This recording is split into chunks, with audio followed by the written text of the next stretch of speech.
ETF index mutual funds నేర్చుకుని stock మార్కెట్లో రాణించాలనుకుంటున్నారా? వెంటనే ఈ నెంబర్కి కాల్ చేయండి.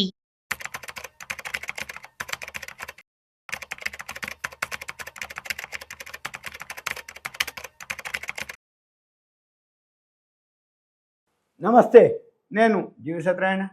ఈ వీడియోలో ఇప్పుడు జిఎస్టీ 22వ తారీఖు నుంచి స్లాబ్ మారిపోతుంది. దాన్ని ఏమంటారంటే జిఎస్టీ 2.0 వర్షన్. ఎప్పుడైతే ఈ జిఎస్టీ రేట్లు తగ్గినాయో రెండే స్లాబ్లు ఉంటాయి, కానీ మరి ఓల్డ్ స్టాక్ ఉంటుంది, న్యూ స్టాక్ ఉంటుంది, రేట్లు మారుతాయి, స్లాబ్ చేంజ్ అవుతాయి, ఇవన్నీ చాలా వరకు ఉంటాయి.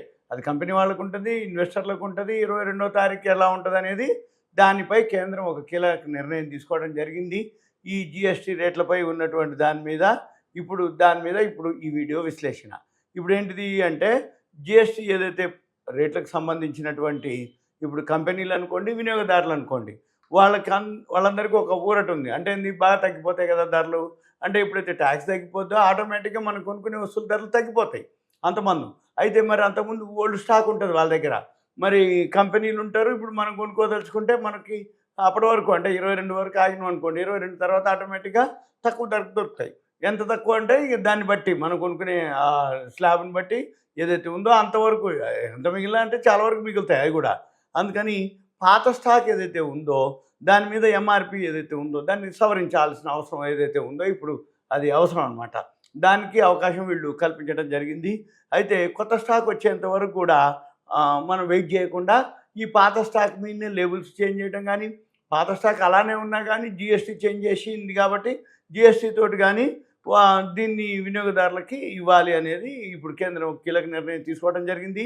అంటే అప్పటిదాకా వెయిట్ చేయకూడదు, అంటే కొత్త స్టాక్ కోసం వెయిట్ చేయకుండా ఈ ఉన్నదాని మీదనే ఏదైతే జిఎస్టీ స్లాబ్ ఉందో ఈ కేంద్ర రాష్ట్ర ప్రభుత్వాలు ఏదైతే నిర్ణయం తీసుకోవడం జరిగిందో 5, 18 రెండు స్లాబ్లే ఉంటాయి కాబట్టి, అయితే మనం వాడుకునేటటువంటి నిత్యం ఉపయోగించే ఏవైతే వస్తువులు ఉన్నాయో ఈ 2 స్లాబుల్లోనే ఉంటాయి, 5, 18 స్లాబులు. అయితే ఇదంతా కూడా సెప్టెంబర్ 22 నుంచి మార్పులు కానీ ఇదంతా కూడా అమల్లోకి వస్తాయి.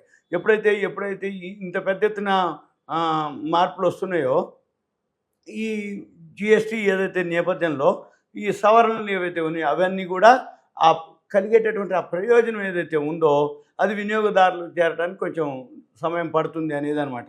అయితే ఈ నేపథ్యంలో అమ్ముడు కానీ స్టాక్ ఉంటుంది, అంటే అంతకుముందు మ్యానుఫ్యాక్చరింగ్ ఆ స్టాక్ కూడా సవరించినటువంటి ఎంఆర్పిని నిర్ణయించుకోవచ్చు అంటూ తయారీదారులు, ప్యాకర్సు, దిగుమతిదారులకు కేంద్రం అవకాశం కల్పించడం జరిగింది.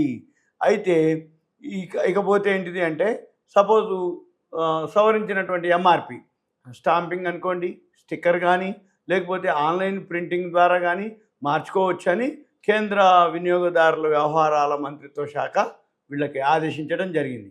పాత ఎంఆర్పిని కొనసాగించాలని తన ఉత్తర్వుల్లో పేర్కొంది. పన్ను తగ్గింపు కానీ పెంపునకు కానీ అనుగుణంగా ఈ సవరించినటువంటి ధర ఉండాలని పేర్కొంది. ఈ మేరకు పత్రికా ప్రకటన ఇవ్వాలని తయారీదారులు, ప్యాకర్లకు సూచించింది. స్టాక్ పూర్తయ్యేంత వరకు లేదా డిసెంబర్ 31 వరకు ఈ ఆదేశాలు వర్తిస్తాయని ప్రభుత్వం స్పష్టం చేయడం జరిగింది. అంటే ఓల్డ్ స్టాక్ కానీ ఈ చేంజెస్ కానీ స్టిక్కర్లు కానీ లేబుల్స్ కానీ లేకపోతే ఆ స్టాక్ అయిపోయేంత వరకు, అంటే కొత్త స్టాక్ వచ్చి కొత్త ఎంఆర్పి వచ్చి అయ్యేంత వరకు. అయితే కొన్ని ఏంటంటే మరోవైపు కొన్ని కంపెనీలు వస్తువు ధరను తగ్గించకుండా బరువుల్లో మార్పులు చేస్తుంటాయి. ఎక్కువగా 10, 20 ఏదైతే ప్రైస్ ట్యాగ్స్ ఉన్నాయో ఇవన్నీ కూడా ఈ ఉత్పత్తి విషయంలో వాళ్ళు వ్యవహరిస్తుంటారు. ఇవన్నీ కూడా మనము మీకు అప్లికబుల్ అనమాట. అంటే ఒకవేళ పాత స్టాక్ ఉన్నా కానీ స్లాబ్ చేంజ్ అయింది కాబట్టి 22 వరకు, అంటే అక్కడ మారిపోద్ది, ప్రైస్ మారిపోద్ది, స్లాబ్ మారిపోతుంది, దాని మీద ఏవైతే ఉన్నాయో అవన్నీ కూడా చేంజ్ అయిపోతాయి. ఇది ఇప్పుడు మీకు సింపుల్గా ఒక ఇన్ఫర్మేషన్ మాత్రమే. ఎందుకంటే చాలామందికి అనుమానం ఉంటుంది, ఇక్కడ పాత రేట్లు ఉంటాయి, ఎంఆర్పి కొత్త రేటు ఉంటుంది, దాని మీద స్లాబ్ మరి 5%, 18% కదా, మరి తగ్గించింది మనకి ఇస్తాడా, ఇవన్నీ ఉంటాయి. అందుకని ఏముండదు, అవన్నీ కూడా ఆల్రెడీ చేయడం జరిగింది. ఇది కేంద్రం కీలక నిర్ణయం తీసుకొని వాళ్ళకి చెప్పడం జరిగింది. ఇవన్నీ ఓల్డ్ స్టాక్ ఉన్నంత వరకు, మళ్ళీ కొత్త స్టాక్ వచ్చేవి, కొత్త ఏదైతే మ్యానుఫ్యాక్చరింగ్, కొత్త స్టాక్, కొత్త లేబుల్స్, కొత్త ప్రింటింగ్ తోటే వస్తాయి కాబట్టి మనకేమి అటువంటి ఇబ్బంది ఉండదు. 2 స్లాబ్లు ఇవన్నీ 22 నుంచి మనకి చాలా తక్కువలోనే దొరికే అవకాశాలు. ఇదంతా మీకు awareness, education, information, knowledge purpose మాత్రమే. Thank you. సెలవు.